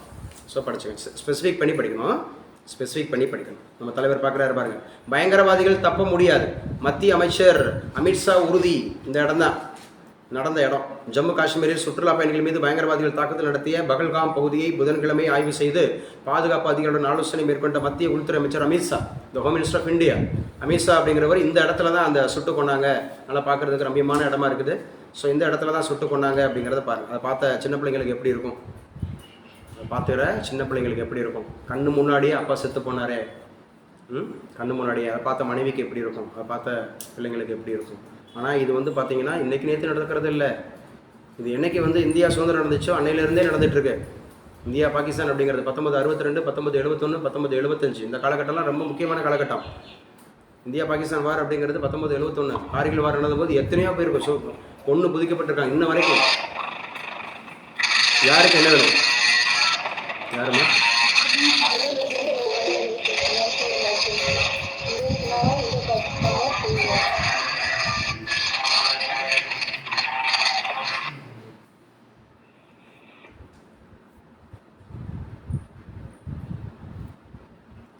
ஸோ அப்போ ஞாபகம் வச்சுக்கணும், ரொம்ப முக்கியமானது ஒவ்வொரு நாளும். அதனால தான் அந்த கலைஞர் கருணாநிதி வந்து ஒரு முக்கியமாக ஒரு காரியத்தை எழுதினார். என்ன காரியத்தை எழுதினார் அப்படின்னு சொன்னால், அந்த இந்த டிசம்பர் 7 எழுதிக்கங்க. டிசம்பர் 7 அப்படிங்கிறது நேஷனல் ஃப்ளாக் டே. டிசம்பர் 7 அப்படிங்கிறது வந்து நேஷனல் ஃப்ளாக் டே. அந்த நேஷனல் ஃப்ளாக் டே அப்படிங்கிறதுல அவர் என்ன எழுதியிருப்பாருன்னா, கடும் பனியும் கொடிய குளிரும் தாக்கும் பகுதிகள், கோடை வெப்பம் கொள்ளும் இடங்கள், குண்டு மழை பெய்யும் களங்கள், இவையெல்லாம் நம் வீர மறவர்கள் உலா வந்த புண்ணிய பூமிகள் அப்படின்னு சொல்லியிருப்பார். ஸோ இங்கெல்லாம் வீர மறவர்கள் அப்படின்னா யார்? இந்த பிஎஸ்எஃப்பில் இருக்கிறவங்க, இந்த அஸ்ஸாம் ரைஃபிள்ஸில் இருக்கிறவங்க, இந்த ஐடிபியில் இருக்கிறவங்க, ஆர்மியில் இருக்கிறவங்க, இந்த மாதிரி டிஃபென்ஸ் பர்சனாலிட்டிஸ், கை கால் இழந்தவங்க எத்தனை பேர், கை இழந்தவங்க எத்தனை பேர், கால் இழந்தவங்க எத்தனை பேர், இவங்க மட்டும் ஒரே ஒரு விருதை மட்டும் தூக்கி அந்த உள்ளே கொடுத்துருவான். பரம்பீர் சக்கரம் வாங்கிக்கோ, மகாவீர் சக்கரம் வாங்கிக்கோ, வீர் சக்கரம் வாங்கிக்கோ அப்படின்னு சொல்லிட்டு அந்த மாதிரி பண்ணி விட்ருவாங்க, வச்சு விட்ருவாங்க. ஸோ இந்த மாதிரி நிறைய ஃபாலோஅப்ஸ் அப்படிங்கிற மாதிரி இருக்கும். நிறைய பேர் பாதிக்கப்பட்டிருப்பாங்க, கஷ்டப்பட்டிருப்பாங்க. ஸோ அவங்களுக்கெல்லாம் நம்ம என்ன பண்ணணும் சார் அப்படின்னா ஒரு ட்ரிபியூட். அதனால தான் கொடி நாள் அப்படிங்கிற செலிப்ரேட் பண்ணுறாங்க. அட்லீஸ்ட் அன்னைக்கு நீங்கள் நினச்சி பாருங்கன்னு சொல்லி. ஆனால் அன்றைக்கி நம்ம என்ன பண்ணுவோம், இந்த கொடியேற்ற நாள் அன்றைக்கெல்லாம் வந்து பார்த்திங்கன்னா அழகி அனுஷ்கா, இந்திய தொலைக்காட்சியில் முதல் முறையாக அழகி அனுஷ்கா நேரடி அப்படிங்கிற மாதிரி எடுப்பாங்க. அழகி அனுஷ்காவுக்கும் வந்து பார்த்திங்கன்னா அங்கே இருக்கக்கூடிய பெகல்காமுக்கு என்ன சண்டை இருக்குது, என்ன சம்மந்தம் இருக்குது. ஸோ நம்ம என்ன பண்ணணும், அட்லீஸ்ட் ஒன் டே அவங்களுக்காக நம்ம வந்து என்ன பண்ணணும், அவங்களுடைய அந்த வேல்யூ, வீரம், அவங்களோட டெடிகேஷன் அப்படிங்கிறத பார்க்கணும். So current affairs class